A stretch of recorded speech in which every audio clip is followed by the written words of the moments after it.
নমস্কার, কেমন আছেন আপনারা সবাই? আশা করছি ভালো আছেন। আজ চলে এলাম একটা রেসিপি নিয়ে। আজ বানাবো একটু অন্য টাইপের ঝিঙে আলু পোস্ত। আর কড়াইতে প্রথমে তেল দিয়ে তার উপর দিয়েছি জিরে ফোড়ন আর তেজপাতা ফোড়ন দিয়ে ডুমো ডুমো করে কেটে রাখা আলু দিয়ে ভেজে নিচ্ছি। এবার দিয়ে দিচ্ছি পেঁয়াজ কুচি দিয়ে আরেকটু ভেজে নেব। তারপরে দেবো টমেটো কুচি। এইভাবে রান্না করলে না খুব ভালো লাগে খেতে। আপনারা ট্রাই করে দেখবেন একবার, ভাতের সাথে ডালের সাথে দিয়ে খুব ভালো লাগবে।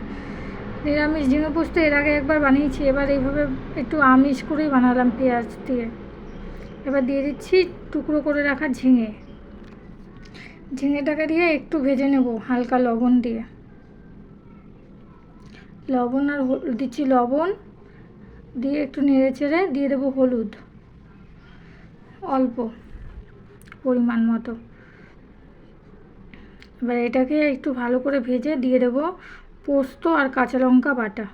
এই যে পোস্ত আর কাঁচা লঙ্কা বাটাটা দিয়ে দিচ্ছি, দিয়ে একটু কষিয়ে নেব। কষিয়ে একটু জল দিয়ে দেবো পরিমাণ মতো, যাতে পোস্ত এই ঝিঙে আর আলুটা সেদ্ধ হয়ে আসে।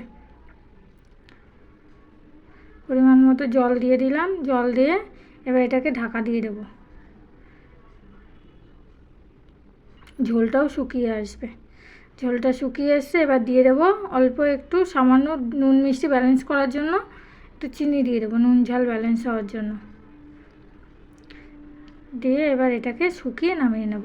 কেমন হলো আপনারা জানাবেন, লাইক করবেন, শেয়ার করবেন, কমেন্ট করবেন। আর যদি ইউটিউব থেকে দেখে থাকেন চ্যানেলটাকে সাবস্ক্রাইব করে আমার পাশে থাকবেন। আজ তাহলে টাটা, বাই বাই।